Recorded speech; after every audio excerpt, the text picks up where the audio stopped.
So we will be adding more lye to this.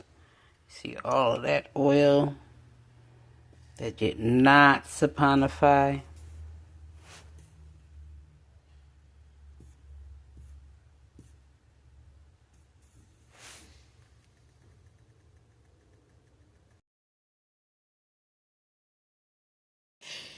Next up is our ash soap.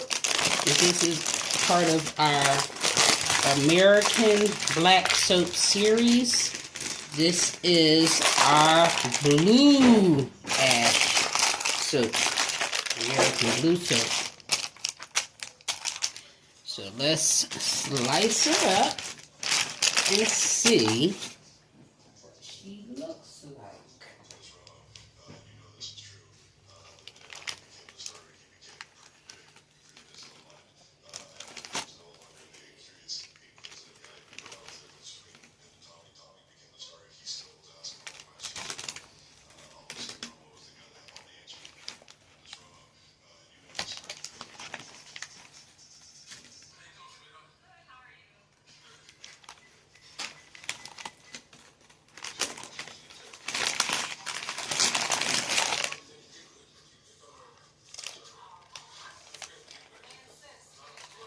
Now these little end pieces, I like to make these into orbs, soap balls.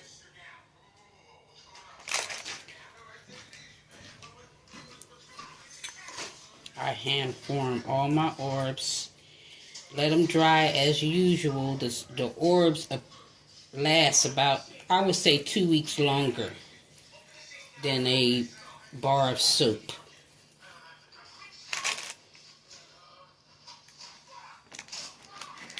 So that's what I'll be doing with all the end pieces.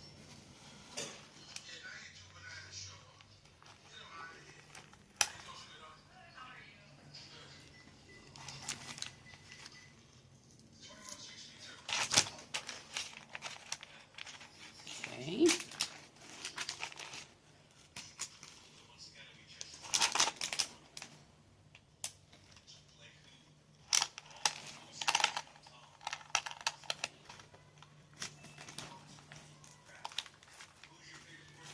Okay.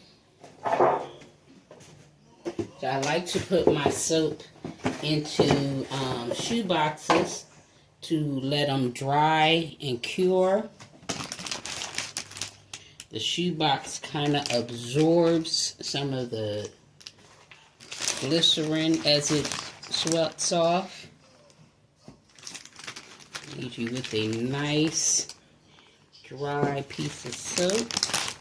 So we ended up with 1, 2, 3, 4, 5, 6, 7,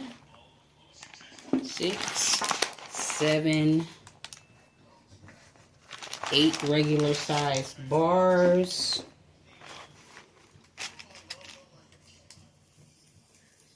One.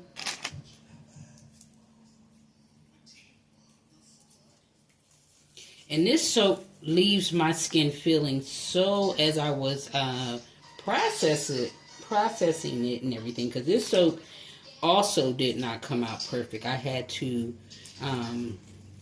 deglycerin separate it. I learned with this soap batch that if you add too much salt into your recipe, it will force the glycerin out. I didn't recognize, and I was adding salt to add to the hardness of the ball, because salt causes the bars to harden up. When I use liquid soap, I sometimes use salt to help harden the bar up quicker. So we got 8 bars, 1, 2, 3, 4, 5, 6, 7, 8, 9, 10, 11 soap balls. I haven't weighed the balls to see how many ounces they are, and I haven't weighed the bars to see how many ounces. When they finish drying, I'll weigh them then, because I'll have a truer balanced. You see how soft it is. It's a lot of liquid in here. So as the liquid evaporates, I'll get what the true weight is. I think I'm going to leave a couple of these. I'm going to leave these as sample bars or economy bars. They're smaller.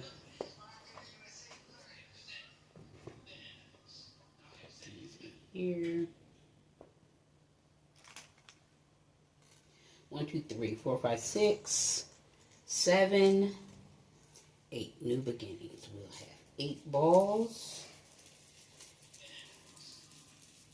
8, 9, 10, 11 bars. Okay, I'm gonna go wash my. You see these bubbles? Leaves my skin feeling so soft.